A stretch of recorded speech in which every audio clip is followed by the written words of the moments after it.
Hekero okurubikana kugendete kwenikigwa chinsemo ao ime ya Kenya ime yomuchi o Nairobi nigo okurubikana oku kugendete kobago kwenikigwa asa abarai bobomo bwa Azimio 1 Kenya boigo batatiwa magega ase banyarire koba bakoba ase okurubikana oku abarai bane bobomo bwa Azimio 1 Kenya nigo babekirwe byara ase gotebekana buna nigo babire bakora okurubikana oku ime yomuchi o Nairobi.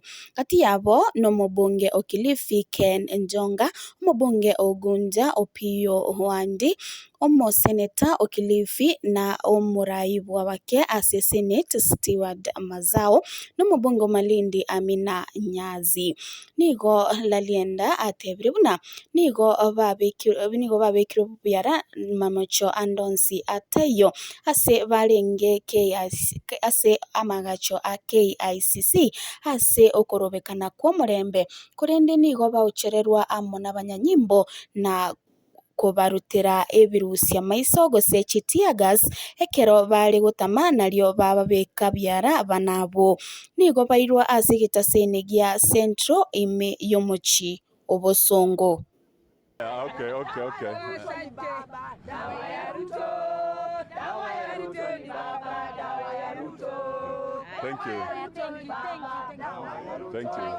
Thank you, guys. Okay, honorable members, we are here at the Kiambu DCI headquarters because we are following up 4 of our colleagues who were arrested for no reason. The Honorable Stewart Mazayo, the Honorable Pio Wandai, the Honorable Ken Chonga, and the Honorable Amina Munyasi. They were all arrested for absolutely no reason because we were all in town at KICC in the process of a very peaceful demonstration, unarmed as allowed under Article 37, but we were actually provoked by the police. They threw the tear gas at us, and as we were dispersing, then they proceeded to arrest our colleagues, absolutely for no reason. And we are sure that they cannot be charged with any offense in law. They took them to Central Police Station. We followed them there. We were all threatened. There are several police officers who drew guns at us, and then they whisked them away. We know that at least 2 of our colleagues, they brought them to DCI headquarters, the Honorable Stewart Mazayo and the Honorable Pio Wandai. Our 2 other colleagues, we are yet to establish where they took them. So we came here to follow up, and we know they were brought here, but it appears they then sneaked them away. And we hear that at least in the case of Honorable Pio Wandai, they've sneaked him away yet to Kiambu Police Station.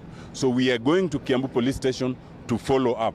We are here as colleagues, we are here as lawyers, we are here as peaceful Kenyans who want to demonstrate that the illegitimate government of William Ruto cannot go unchallenged, and they must know that we are in a new constitutional dispensation. Yes. You do not just arrest anyone for no reason, and we will not tire. If they want to arrest all of us, we are prepared to go in and we will stay there.